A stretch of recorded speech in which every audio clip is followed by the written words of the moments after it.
자, 마가복음 9장 38절에서 41절까지 다 찾으셨나요? 제가 읽어보겠습니다. 요한이 예수께 여짜오되 선생님, 우리를 따르지 않는 어떤 자가 주의 이름으로 귀신을 내쫓는 것을 우리가 보고 우리를 따르지 아니하므로 금하였나이다. 예수께서 이르시되 금하지 말라. 내 이름을 의탁하여 능한 일을 행하고 즉시로 나를 비방할 자가 없느니라. 우리를 반대하지 않는 자는 우리를 위하는 자니라.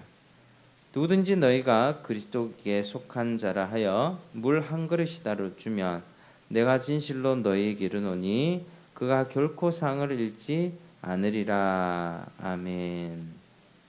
자, 오늘의 말씀의 제목 우리가 한번 따라 하시겠습니다. 우리를 위하는 자. 시작. 우리를 위하는 자. 자, 우리 지난 시간에 내용을 잠깐 언급하고 오늘 말씀으로 들어가면요.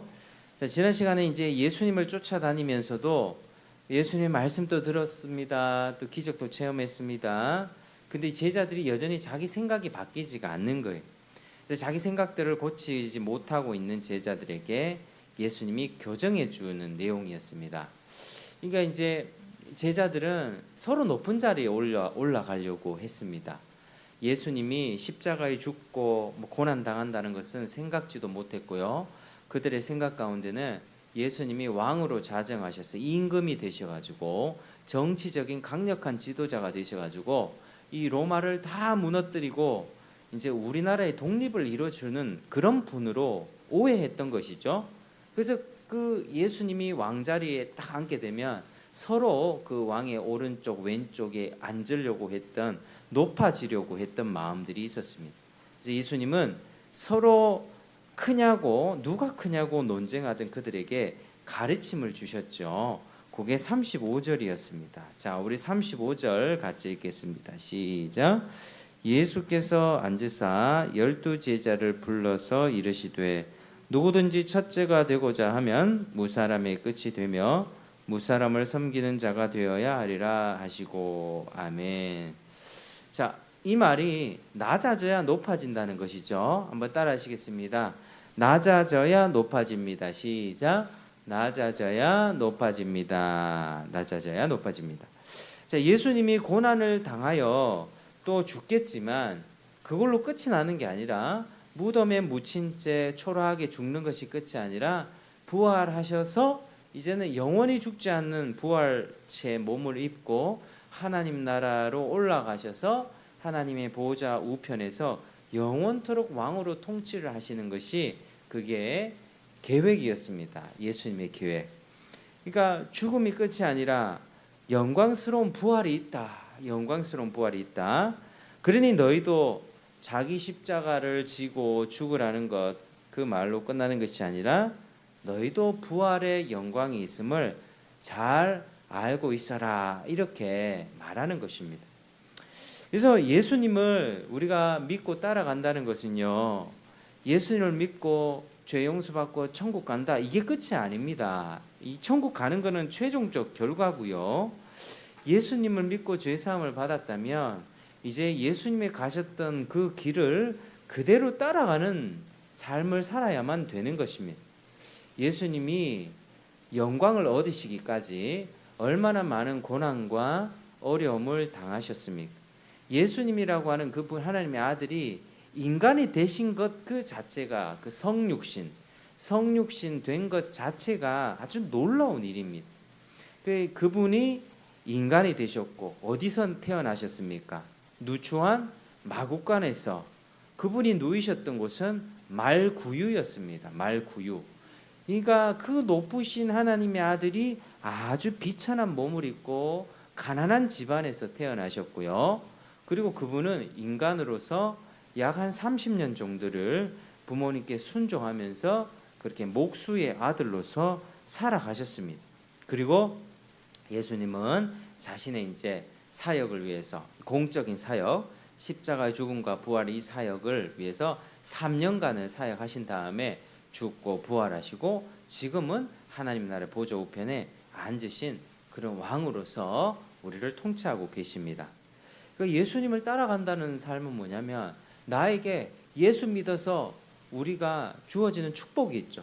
죄 용서받고 하나님 자녀 받고 천국 갑니다. 이게 가장 놀라운 축복입니다.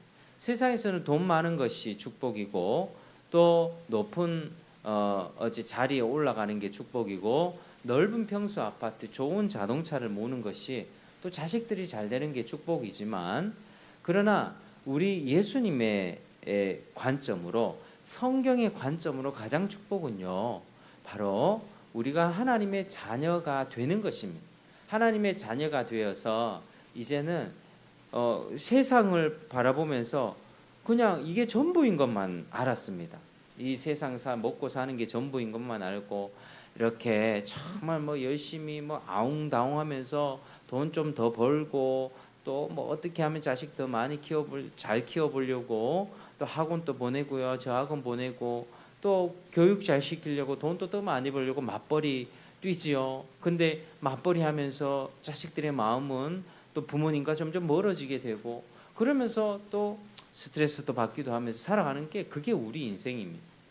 근데 우리는요, 우리 이 시점이 이 시각이 이 세상에 딱 갇혀 있으면 여기에 갇혀 있으면 하늘을 보지 못하면 그냥 그렇게 살아갑니다. 서로 상대적으로 비교하면서 내가 조금 더 괜찮지, 내가 조금 더 돈이 많으니까 니보다 낫다, 다 이런 식으로 생각하면서 살아가는데 우리 성경의 관점, 예수님의 관점으로는 바로 하나님의 자녀가 되는 것이 가장 큰 축복입니다. 그런데 하나님의 자녀는요, 예수님을 믿어서 그런 복들을 받지만 그 좋은 것들만 취하는 것이 아니라 내가 감당해야 되는 대가 지불해야 되는 부분이 있습니다. 예수님을 믿는다고 했을 때 늘 계산을 해봐야 됩니다. 예수님을 믿었을 때는 예수님처럼 십자가의 고난의 길을 따라가야 됩니다. 영광만 얻으려고 하는 것이 아니라 예수님은 그냥 처음부터 영광만 얻으신 게 아니라 성육신 아니고 낮고 비천하게 사셨고 목수의 아들로 사시면서 그리고 십자가의 고난과 죽음과 침뱉음을 당해봤고요. 또 채찍질 당했고요. 모든 비참함들을 경험했습니다. 그리고 그 경험한 그걸 다 겪은 다음에야 영광을 얻으신 것이죠. 그래서 우리가 영어로 얘기하자면 No cross, no crown 이렇게 얘기합니다. 한번 따라 하시겠습니다. 고난 없이는 영광도 없습니다. 영광도 없습니다. 이 세상 살아가는 이치도 똑같죠. 박지성 축구 선수가 얼마나 열심히 노력했습니까? 영국에서 성공하기까지. 그의 발을 보면 상처투성입니다. 김연아 피겨스케이팅 선수가 올림픽에서 금메달 따고 세계 탑이 될 때까지 얼마나 노력했겠습니까?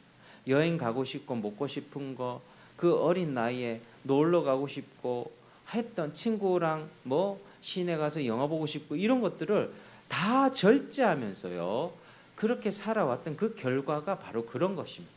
연예인도 그렇고요, 세상에서 성공한 사람도 다 그런 방식으로 살아갑니다. 내가 하고 싶은 거 먹고 싶은 거 다 하면서 그렇게 사는 게 아니라 내가 살아가는 삶의 목적과 비전을 위해서 그걸 성취하기 위해서 자기를 다 내려놓고 대가를 지불하면서 인생을 거기다 거는 것이죠. 그렇게 했을 때 그런 결과들이 그에게 주어지는 것입니다. 예수 믿는다는 것도 마찬가지입니다. 내 노력으로 구원을 받을 수는 없습니다. 내 노력으로. 구원은 전적으로 하나님의 선물입니다. 복음을 전했을 때 나에게 믿음이 생겼다, 믿어진다는 것은 놀라운 축복이죠. 지금 세상 가운데 밖에 나와가지고 한 10명한테 예수님을 전해보십시오. 믿겠습니다 하는 사람 잘 없습니다. 근데 이 믿음이 생겼다는 게 하나님의 축복이고요. 근데 믿음이 생겼다면 이제 어떻게 살아가야 됩니까? 바로 고난의 삶을 살아가야 됩니다. 예수님을 따라. 왜요? 세상 가운데 세상이 예수를 미워하기 때문에 세상이 예수를 믿는 우리도 미워합니다. 그래서 우리가 예수님을 전하면 절로 가세요, 이리로 오지 마세요 라고 욕을 먹게 되는 것이죠. 이 좋은 날에 저기 일요일 날에 여행 안 가고 휴가 안 가고 교회에서 뭐 합니까? 아유 답답한 사람들은 이런 소리를 우리는 듣게 되어 있죠. 그래서 예수님을 믿는다는 것은 대가를 지불하는 삶입니다. 비용을 계산해 보세요. 비용을. 나중에 천국은 당연히 가요. 천국은 당연히 가는데 천국까지 가는 그 과정 속에서 내가 참아야 되고요. 내가 절제해야 되고요. 내가 욕을 먹거나 손해를 당해도 주님의 뜻대로 그를 용서해야 되고요. 하는 그런 부분들이 있습니다. 그게 예수님이 가셨던 길이죠. 예수님이 채찍 딱 맞았을 때 왜 때려? 내가 죄 없는데 이렇게 하지 않았습니다. 예수님에게 침을 뱉었을 때 예수님은 맞대요. 이렇게 싸우지 않으셨어요. 예수님은 우리의 모든 죄를 사하고 우리 모든 죄를 대속하기 위해서 하나님께 완전히 순종하셨습니다. 하나님께 100% 순종하셨습니다. 그래서 우리도 예수님 안에 있다면 하나님 앞에 어떻게 하면 하나님 앞에 순종할 수 있을지, 어떻게 하나님 앞에 더 거룩하게 살 수 있을지, 내 마음속에서 올라오는 우리 죄들이 올라오잖아요. 이런 죄들이 올라오는 죄를 어떻게 기도하면서 성령의 능력으로 이겨내고 또 순종하며 살아갈 수 있을지 우리는 늘 고민하고 또 기도하며 성령의 도움을 구하면서 그렇게 사는 것이 우리의 삶입니다. 그게 겸손한 삶이죠. 그게 낮아지는 삶입니다. 예수님을 닮아가는 삶입니다. 그렇게 우리가 살아갈 때는요, 결국 높아지는데 왜 높아질까요? 주님이 높여주시기 때문입니다. 내가 이 세상 가운데 낮아지면요, 우리 주님이 가만두지 않습니다. 낮아지고 겸손하게 살았던 그 인생을 주님이 높여주십니다. 한번 따라 하시겠습니다. 우리가 낮아지면 주님이 높여주십니다. 주님이 높여주십니다. 결국 주님이 높여주시는 것입니다. 그게 우리들의 삶입니다. 자, 오늘 본문의 말씀이 이제 이어지는 말씀인데요. 예수님이 이런 가르침을 주신 후에 요한이 질문을 합니다. 자, 38절. 자, 시작. 요한이 예수께 여짜오되 선생님, 우리를 따르지 않는 어떤 자가 주의 이름으로 귀신을 내쫓는 것을 우리가 보고 우리를 따르지 아니하므로 금하였나이다. 이렇게 말씀하고 있습니다. 자, 갑자기 요한이 왜 이런 질문을 할까라는 생각이 드는데요. 앞서 요한은 나머지 제자들이 은연중에 질책을 받고서 당황해서 화제를 바꾸기 위해 귀신 쫓는 자들에 관한 얘기를 했다고 하는 주장이 있는데 정확하게는 그렇다라고 말하기는 쉽지는 않습니다. 아무튼 요한을 궁금하게 만든 부분은 이것입니다. 그와 다른 사람들이 누군가가 그리스도의 이름으로 귀신을 쫓는 것을 보았습니다. 그런데 그 귀신을 쫓는 자들은 12 제자에 속하지 않았을 뿐 아니라 주님을 따르는 자들에게도 속하지 않았다는 것이죠. 예수님의 제자 그룹에 속하지도 않았는데 그 일을 행하고 있었다. 자, 여기서 의문이 하나 생깁니다. 자, 이 사람들이 행한 이적들 어떻습니까? 하나님의 권능에 의해서 일어났고 예수님의 신성을 확증하기 위한 목적으로 행해진 것이라고 생각해 볼 때 어떻게 그런 이적들을 행한 자가 예수 그리스도의 이름으로 귀신을 쫓아내고서도 그리스도와 그의 제자들 그룹을 따르지 않을 수가 있겠는가, 이런 의문이 생기죠. 자, 분명하게 알 수 있는 사실부터 하나씩 정리를 해보겠습니다. 자, 첫 번째, 자, 우리 39절 보면 예수께서 이르시되 금하지 말라, 내 이름을 의탁하여 능한 일을 행하고 즉시로 나를 비방할 자가 없느니라, 이렇게 말씀을 합니다. 자, 예수님의 말씀을 참고하면 이 귀신을 쫓아냈던 사람은 그리스도 또는 그의 복음을 대적하는 원수는 아니었다는 사실입니다. 이 사람이 귀신을 쫓아냈는데요, 예수님을 대적하는 원수는 아니었다.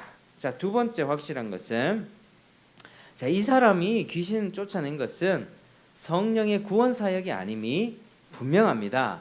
자, 마태복음 7장에 보면 그리스도께서 최후 심판 날에 어떤 사람들을 책망하는데요. 그 사람들은 예수님의 이름으로 선지자 노릇하며 귀신 쫓아냈던 사람들입니다. 그런데 예수님이 그들을 책망하는 거예요. 많은 사람들이 주여 주여 우리가 주의 이름으로 선지자 노릇하고 주의 이름으로 귀신 쫓아내면서 주의 이름으로 능력 행하지 아니하였습니까? 라고 주님께 그렇게 이야기를 합니다. 그때 예수님은 대답을 하죠.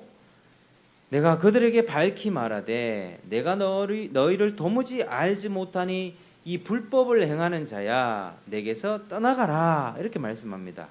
그러니까 예수님을 진짜로 마음에 모시지 않고서도 성령의 구원의 사역과는 관계없이도 능력, 축사 사역, 귀신 쫓아내는 사역은 나타날 수가 있었습니다. 그래서 우리가 이것을 반드시 알아야 됩니다. 누군가가 귀신을 딱 쫓아낸다. 그 사람이 예수님을 진짜 믿는 사람일 수 있고요, 아닐 수 있는 가능성도 많습니다. 그래서 누군가가 막 귀신을 내쫓습니다. 저 사람 진짜 예수 믿는 사람이야 라고 할 수 없는 것이죠. 왜냐하면 예수님이 마지막 날에 그런 사람을 책망했던 것입니다. 내가 너희를 도무지 알지 못한다. 이 불법을 행하는 자들아 떠나라. 예수님과 관계가 없었다는 거죠. 인격적인 관계가 맺어지지 않았던 사람이었습니다. 그래서 예수님은 그러한 말씀을 하시면서 그들을 책망했던 것이죠.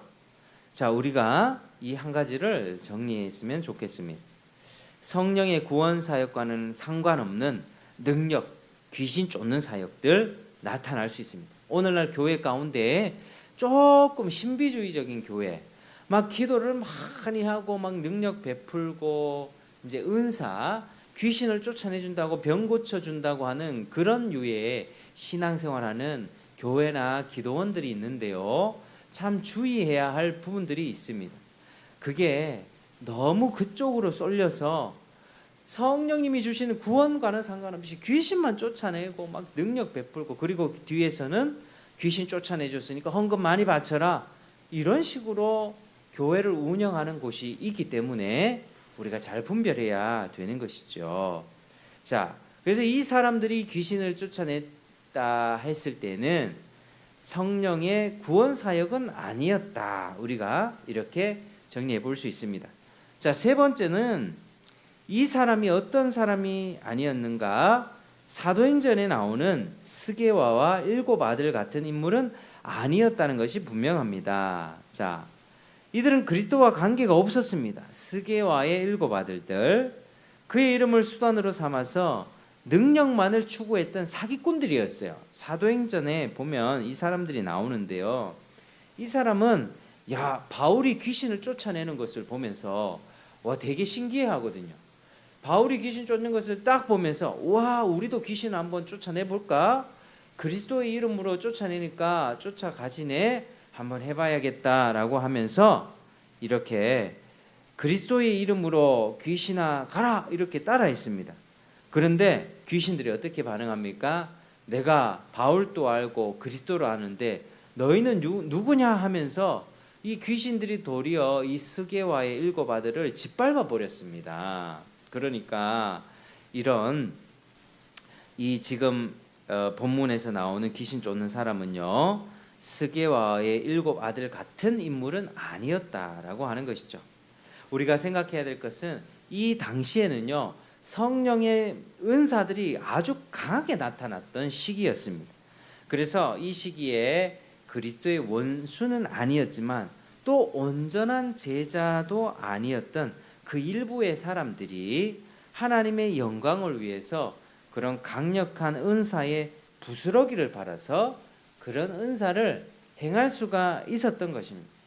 그래서 그렇게 은사를 받아 귀신을 쫓아냈던 자들이 있었다라고 생각이 되는 것이죠. 따라서 귀신을 쫓아낸 사람이 어떤 사람일까 우리가 추측해보면 믿는 사람이었다고 생각이 됩니다. 그는 주의 말씀을 듣고 주님께 마음을 드리기는 했지만 아직 주를 따르는 다른 사람들처럼 깊은 관계를 가지지 못한 사람들이었을 것이다 라고 추측이 되는 것이죠. 그 사람은 복음의 호의를 가지고 복음을 받아들였던 사람으로 봅니다. 그런데 분명한 사실은 그가 그리스도의 이름으로 귀신을 쫓아냈다는 것, 그리고 요한과 다른 제자들이 그 사람을 꾸짖었다라고 하는 것입니다. 그 사람이 귀신을 쫓아내는데 요한이 그렇게 하지 말라고 쫓아내는 거죠. 꾸짖었다는 것이죠. 근데 그는 그리스도의 이름으로 그렇게 하고 있습니다. 그는 자신이 행하는 일이 옳고 적절한 일이라는 사실을 확신하고 그렇게 했을 것입니다. 즉 그는 자신의 본바대로 예수의 정신과 말씀과 일치하여 그렇게 행했던 것입니다.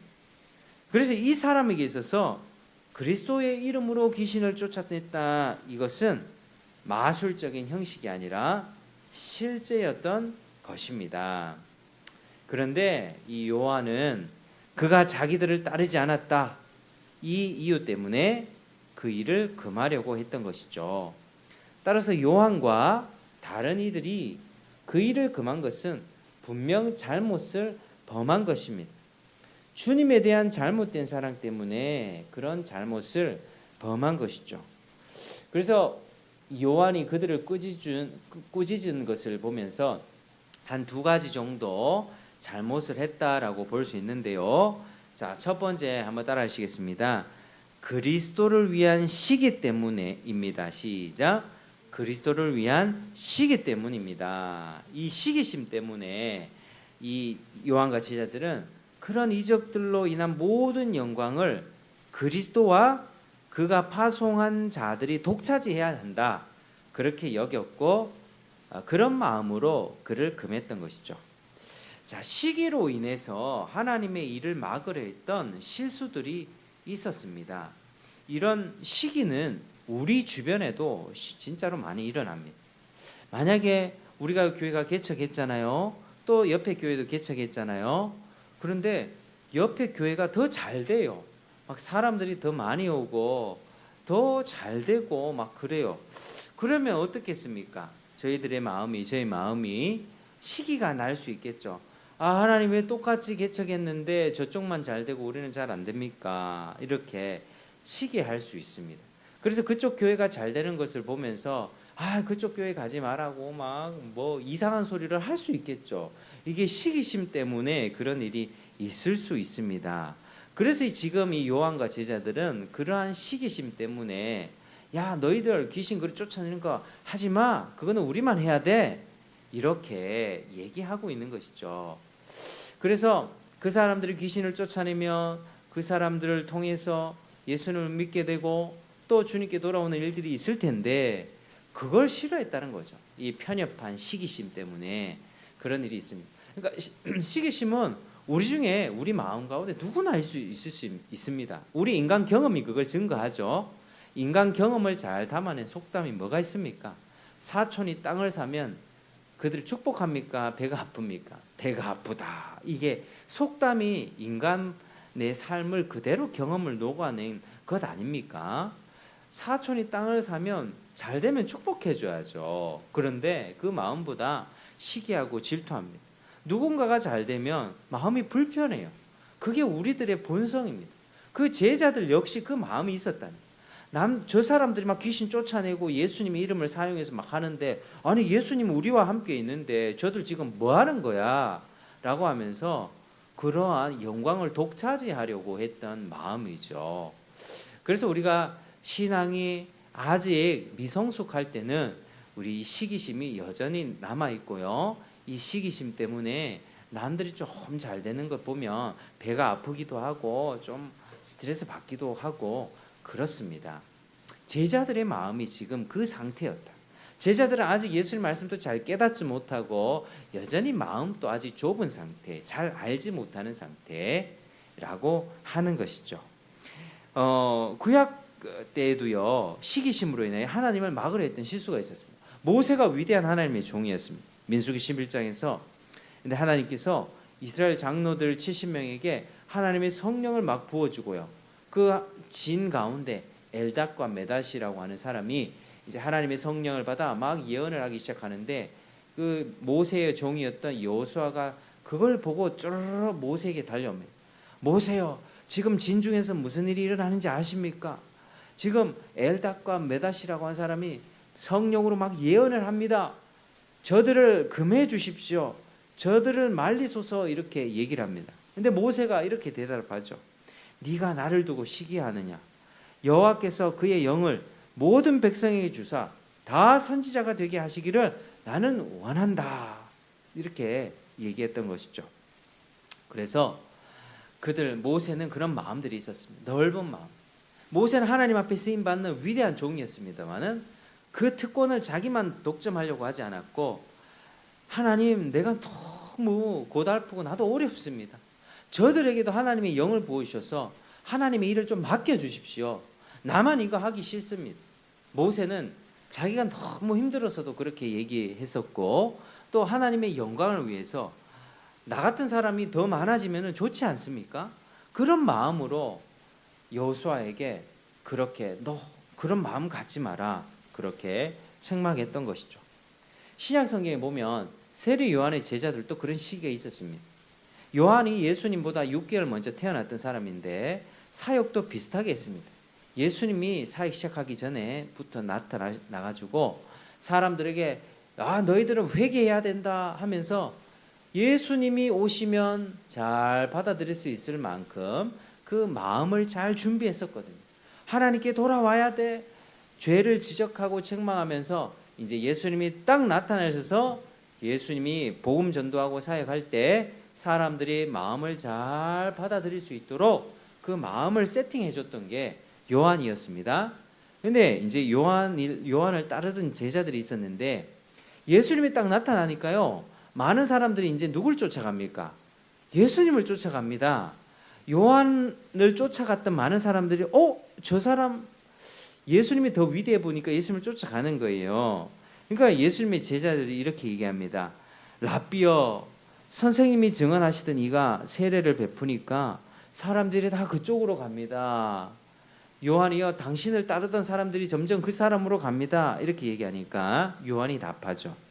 하늘에서 주신 바 아니면 사람이 아무것도 받을 수 없다. 나는 그리스도가 아니다. 그의 앞에서 보내심을 받은 자일 뿐이다. 그는 흥해야 하겠고 나는 쇠하여야 하리라. 한번 따라 하시겠습니다. 그는 흥하여야 하겠고 나는 쇠하여야 하리라. 나는 쇠하여야 하리라. 요한의 마음은요, 온통 예수님께 가 있었습니다. 나에게 몰려든 사람 예수님께 다 가는 것이 당연한 것이다. 이게 겸손한 삶이었죠. 요한은 자신의 역할이 사람들을 자기한테로 많이 끌어오는 것이 아니라 자신에게 와서 이 사람들의 마음을 준비시켰다면 이 사람들을 예수님께 보내는 것이 그의 마음이었습니다. 겸손한 사람입니다. 그분은 더욱 흥해져야 되고 나는 쇠하여야 한다. 결국 요한은요, 나중에 어떻게 죽습니까? 목 잘려서 죽습니다. 요한이요, 정말 위대한 사람이었거든요. 400년 만에 이스라엘 백성들 가운데 400년 만에 처음 나타난 선지자였는데 요한은 그렇게 짧고 굵게 30년 인생을 짧고 굵게 딱 살고, 그리고 참수형을 당해서 예수님께 모든 것들을 다 예수님이 사역하실 수 있는 모든 환경과 마음들을 세팅해주고 그렇게 인생을 떠난 것입니다. 우리가 여기서 요한의 인생을 보면 참 짧고 굵게 살았다, 참 인생을 아주 진하게 살았다라는 생각이 듭니다. 우리도 인생을 살아가지만 여러분 어떻게 살아가십니까? 우리의 인생, 우리 신앙의 선배들 보면요, 데이비드 브레이너드나 또 로버트 맥체인이나 한 위대한 인물들이 있거든요. 이런 사람들을 보면 29살에 막 주님이 데려가셨어요. 질병이 걸리기도 했고요, 어떤 연약함에 의해서. 그런데 그 사람들을, 저는 42살을 넘기고 있는데 정말 그렇게 짧고 굵게 사는 거예요. 인생이 뭡니까? 인생은요, 나를 통해서 주님을 높이는 거예요. 내가 겸손해지고 내가 그리스도를 향한 믿음을 통하여서 나를 통해서 많은 사람들이 주님께 시선을 향하고 많은 사람들이 영생을 얻어야만 합니다. 그게 우리의 인생의 목적이 되어야만 해요. 내가 조금 더 가지고, 내가 조금 더 높아지고, 내가 조금 더 높은 자리에 가고, 조금 더 넓은 아파트, 조금 더 좋은 자동차 모으는 것, 그게 인생의 목적이 되어서는 안 되는 것이죠. 우리 믿는 사람들은요, 요한처럼 또 모세처럼 시기 질투, 하나님을 일을 하면서도 우리 교회가 더 많아져야 돼, 너희 교회 막 이러면서 다른 교회를 욕하고 저 교회 이상하다, 우리 교회 와야 된다, 뭐 이렇게 하는 것이 아니라 우리는요 넓은 마음을 가지고 하나님의 관점을 갖고 내가 망해도 괜찮으니까, 내가 망하더라도 당신이 살면 괜찮다라는 마음으로 그렇게 살아야 된다고 하는 것이죠. 근데 제자들은 이런 마음이 없었다라고 하는 것입니다. 그래서 우리가 마음이 편협하고 마음이 좁으면 내 것밖에 생각하지 않고요, 내 숟가락만 챙기려고 하고 내 밥그릇만 챙기려고 합니다. 그러나 우리는 마음을 좀 넓혀서 내가 짓밟히고 내가 낮아지고 내가 좀 손해 보더라도 네가 예수님을 안다면, 네가 교회 다니고 신앙을 갖게 되고 네가 천국 갈 수 있다면 나를 밟고서라도 가라. 우리는 이런 마음으로 살아야 된다. 그게 주님의 뜻입니다. 그게 주님의 뜻. 그게 이 제자들이 그런 마음이 없었다는 거죠. 시기하고 독점하려고 하고 넓은 마음이 없었다라고 하는 것입니다. 그래서 제자들은 그리스도를 향한 시기 때문에 주의 이름으로 귀신 쫓는 자들은 너희들 그렇게 하지 마, 그거 우리가 해야 되는 거야, 왜 너희들이 하는 거야, 그들을 막았다라고 하는 것이죠. 자, 두 번째 잘못은요, 한번 따라 하시겠습니다. 그리스도의 은혜를 주님을 따르는 회중들과 열두 사도만으로 제한하고자 했습니다. 열두 사도만으로 제한하고자 했습니다. 그러니까 은혜를요, 이것도 편협한 사고를 가지고요, 예수님의 그 은혜를 우리만 가지고 있어야 돼, 우리만 갖고 있어야 돼, 이렇게 생각했던 것이죠. 믿음이 좋은 사람들이 흔히 저지르기 쉬운 잘못입니다. 물론 우리 주변에, 우리가 이런 경우 주변에 워낙 이상한 교회들, 요즘에는 신천지들이 대놓고 전도를 합니다. 신천지들이 진리의 말씀이 있는 신천지로 오세요 이러면서 커피하고 차를 아주 떳떳하게 커밍아웃을 하더라고요. 그 신천지와 같은 그런 교회는 절대 가면 안 되죠. 그런 교회, 이단과 사이비 같은 교회는 절대 가지 않으면 안 된다라고 우리는 분명히 얘기를 해줘야 되고 경계선을 딱 정해줘요. 그러나 당신이 예수를 믿고자 한다면 우리 교회에 오셔도 되고, 신천지, 이단, 사이비 이런 곳이 아니라면 반야월 교회 가셔도 되고요, 하나님이 기뻐하시는 건강한 교회 찾아서 가시면 됩니다 라고 그를 축복해 줄 수 있어야만 합니다.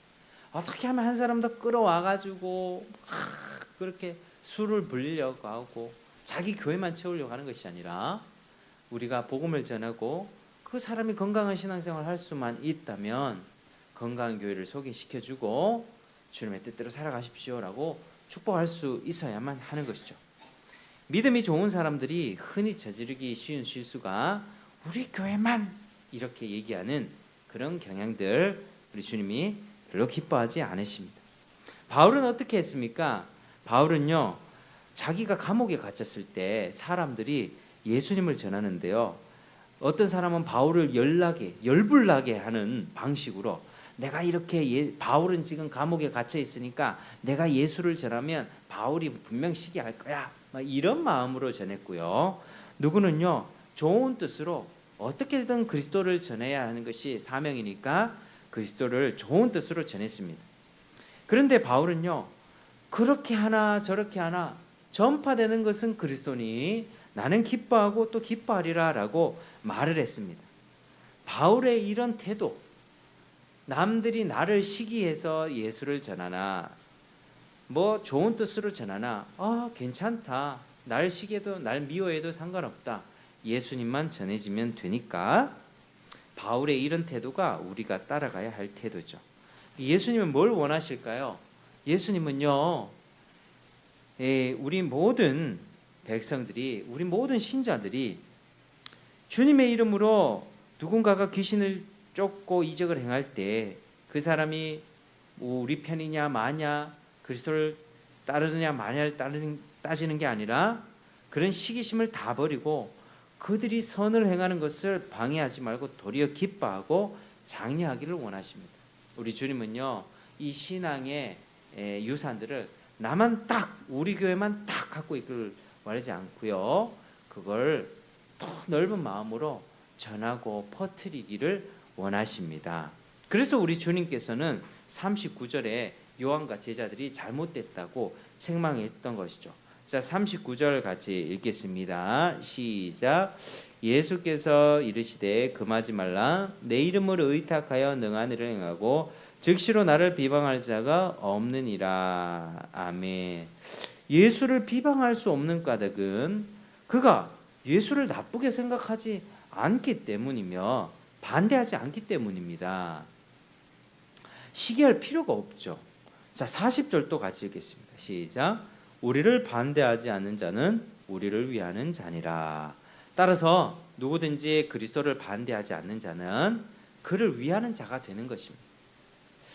어떤 사람이 공개적인 그리스도의 원수가 아니라면 그 사람은 그리스도의 친구이기 때문에 그 사람이 선을 행하는 것은 막아서는 안 됩니다. 우리 주변에는 아직도 믿음을 가지진 않았지만 이 교회와 예수님에게 우호적인 사람들이 있습니다. 그런 사람들은 아직 믿지는 않지만 내가 하나님의 일을 하고 교회 일을 섬길 때 매우 협조합니다. 예수님을 믿지 않지만요, 교회 뭐 한다 하면요 막 도와주려고 하는 사람들이 실제로 있어요. 그래서 이런 사람들은 그렇게 선을 행하며 하나님께 영광을 돌리는 것입니다. 이런 사람들은 어떻겠습니까? 주님이 어떻게 하겠습니까? 결단코 상을 잃지 않을 것입니다. 41절 같이 읽겠습니다. 시작.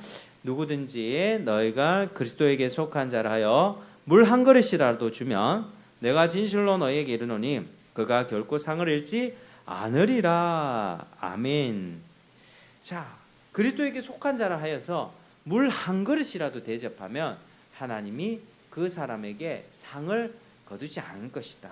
결코 잃지 않을 것이다. 그 상을 주겠다고 약속하셨습니다.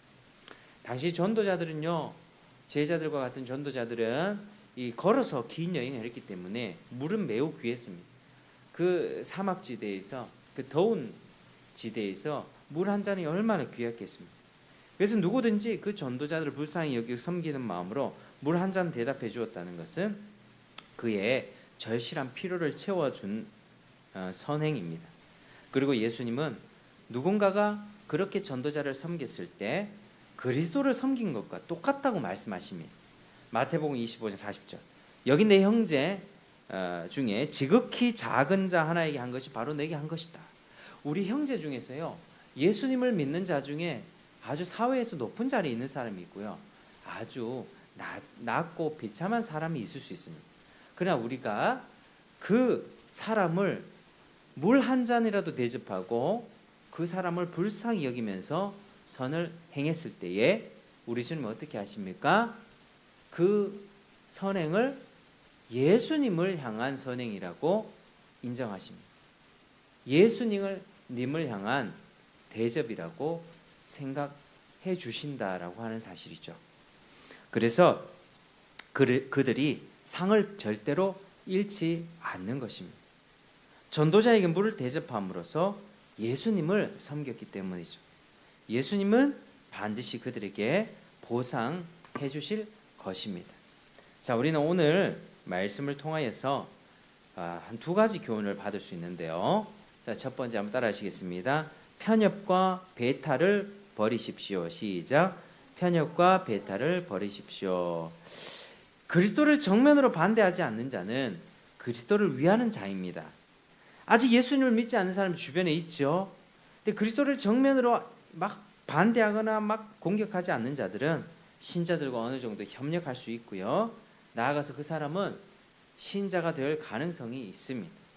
우리 세상 가운데 살면서 너무 편협하게만 편협하게 믿는 자들과만 관계하려고 하고 믿지 않은 사람들을 전부 다 멀리하며 살려는 경향이 있을 수 있는데 그러지 말아야만 합니다. 분리주의를 배격해야만 합니다. 우리는 세상 가운데 살아가야만 합니다. 산 위에서만 살 수 없어요. 불교는 산 속에서 절을 짓고 거기서 살죠. 우리는요, 산 속에서 있는 것이 아니라 내려와서 이 세상 가운데 부딪히며 저항하며 싸우면서 삽니다. 영적인 전쟁을 싸우면서. 그런데 기독교 역사상 보면 이 분리주의라고 있었습니다. 분리주의. 극도로 순수함을 추구했던 사람들. 교회 안에서 이 부패 다 없어져야 돼. 완전 가르치 다 뽑아버려야 돼. 완전히 순수해야 돼. 아니요, 교회 안에 그렇게 할 수 없어요. 우리는 부족한 죄인들이 모이는 곳이에요. 이렇게 이번 주에도 죄를 짓고 상한 마음으로 나왔고요. 그리고 그 마음이 주님을 만나면서 치유되고 회복되는 것이 교회이지, 죄 안 짓고 깨끗한 사람만 모여가지고 막 천사들만 모여 있는 것이 교회가 아니라고 하는 게 사실이에요. 그래서 순수한 것을 추구하는 자들은 어땠냐면요, 좀 더러운 것들, 좀 나쁜 죄 지은 사람들 오지 마, 너는 더러워, 교회의 문을 완전히 닫아버렸던 것이죠. 그래서 산으로 수도원으로 분리주의자가 되어서 세상의 빛과 소금의 사명을 잘 수행하지 못했던 것입니다. 우리는 세상 가운데 살지만 동화되어있진 않습니다.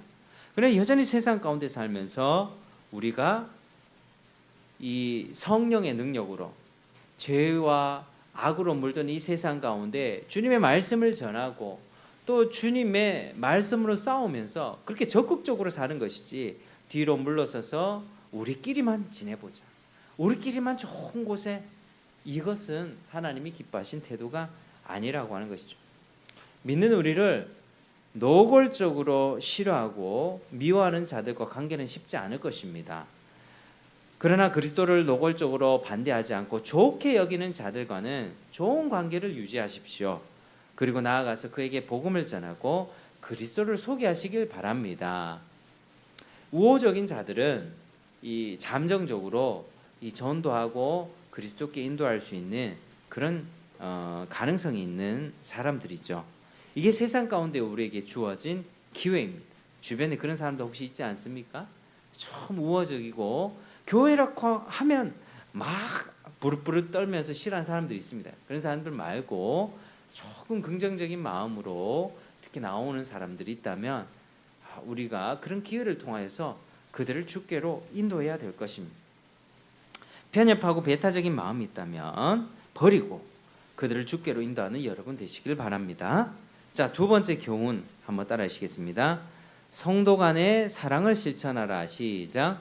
성도 간의 사랑을 실천하라. 자, 그리스도에게 특별히 우리는요, 주님이 말씀하셨을 때 새 계명을 너희에게 주노니 너희는 서로 사랑하라. 서로 사랑하는 게 뭐야? 저 밖에 믿지 않는 사람을 먼저 사랑하라는 것이 아니라요, 우리 안에서 먼저 사랑하라는 것입니다. 먼저 예수님을 믿은 우리 간에 서로 사랑을 할 때 세상 사람들이 우리를 보면서 아, 진짜 예수님이 살아계시네, 이걸 알게 된다고 하는 거죠. 세상 사람들은 눈에 보이지 않는 하나님을 어떻게 봅니까? 우리가 사랑하면서, 우리가 사랑하고 용납하면서, 우리는 서로 죄짓고 상처 줄 수도 있습니다. 그런데 그때 어떻게 하라고요? 사랑하고 용납하라고요. 내가 잘못했으면 미안합니다, 죄송합니다. 그러면 이 사과 받는 사람은 어떻게 해요? 너 지켜볼 거야, 이게 아니라요, 하루 70번씩 7번이라도 사과를 할 때마다 그래, 앞으로는 그러지 말고 우리 더 잘 지내봅시다 라고 용서하는 게 바로 교회 공동체예요. 그게 사랑을 실천하는 것입니다.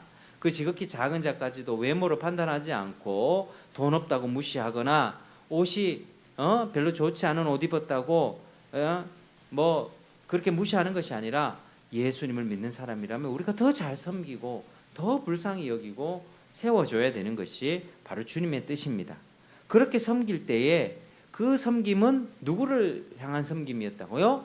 예수님을 향한 섬김으로 인정해 주십니다. 내가 누구를 섬길 때, 내가 예수님 믿는 누구를 섬기잖아요.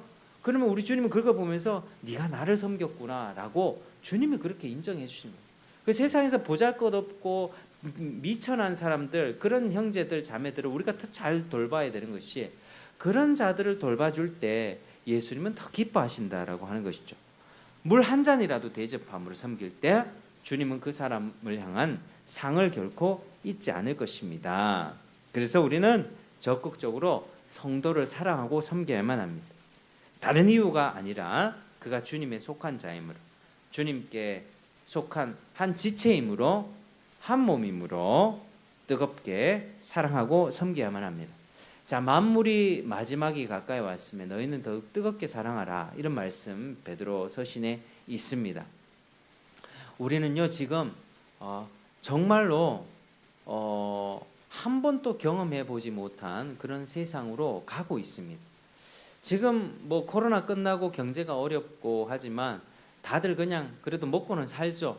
뭐 물가가 많이 오르긴 했지만 굶어 죽는 사람은 아직은 없습니다. 그러나 지금 이 시대가요, 먹고 사는 그 문제가 전부가 아니라요, 사람들의 정신 세계가 얼마나 황폐해지고 있는지 모릅니다. 사상 자체가요, 사람들은 서로를 탓하고 있고요, 그리고 내가 불행하니까 너희들 다 없애버릴 거야, 이런 칼부림 사건들이 지금 사회에서 막 일어나고 있습니다. 얼마나 우리 마음 가운데 이 분노와 혈기와 그런 어떤 참지 못하는 그런 용서하지 못하는 그런 마음들이 얼마나 많이 일어나는지 모르겠고요. 젊은 세대들은 지금 그저 정상적인 생각을 가지고 이 나라가 이제 20대, 30대들이 이제 일꾼들이 일어나서 나라를 이끌어 가야 되는데 그런 정상적인 사고를 갖고 양심을 가지고 도덕 윤리를 가진 사람들이 없어지고 있어요. 없어지고 있어. 그러니까 그냥 쾌락만 추구하고 있고요. 그냥 젊은이들 영화 보고 쾌락 추구하고 문란한 성관계, 그리고 마약, 그런 알코올, 그리고 때가 되면 놀러 다니고요. 뭐 직장 조금 다니다가 그만 관두고 실업급여 타먹고 또 뭐 어떤 직장, 어떤 꿈과 비전이 없는 그런, 정말 이 시대가 정말로 나락으로 사람들에게서 하나님의 형상이 완전히 망가지는 그런 시대를 우리가 지금 살아가고 있습니다. 너무나도 어렵습니다. 그런데 우리가 지금 이 시대에 정신을 차리고 지금 취해야 될 태도는 바로 우리 먼저 형제 뜨겁게 사랑하며 편협함을 버리고 복음을 전하는 것이죠. 오늘 말씀을 통해서 내 주변에 그리스도에게 우호적인 자들이 있다면 전도 대상자라고 생각하시고 주께로 돌아오기를 기도하며 애쓰고 노력하시길 바랍니다. 주변에 성도들이 있다면, 특별히 연약하고 가난하고 또 불쌍한 성도들이 있다면 더 사랑하고 섬기시길 바랍니다. 주님이 그걸 기뻐하시고 우리에게 복을 주십니다. 우리 신앙 공동체를 더욱 튼튼히 서가게 할 것입니다. 그래서 오늘 이 말씀을 통해서 우리 안에 잘못된 생각들 다 버리시고요, 넓은 마음을 가지고 우리는 서로 사랑하면서 하나님 나라 확장하는 이 어려운 시대를 서로 사랑함으로써 잘 이겨내고 극복하는 우리 모두가 되기를 주의 이름으로 축복합니다. 기도하겠습니다. 하나님 감사합니다. 오늘 말씀을 통해서 편협과 시기심, 배타심을 버리고 넓은 마음으로 살아가야 하는 것과 또 우리 안에 형제 사랑을 통하여서 뜨겁게 사랑하며 하나님의 나라를 세워가야 된다는 사실을 배웠습니다. 하나님, 우리 안에 이런 은혜 베풀어 주시고 넓은 마음 허락하시고 형제 사랑을 부어주셔서 우리가 하나님의 기쁨이 되는 삶이 살아갈 수 있도록 도와주옵소서. 예수님 이름으로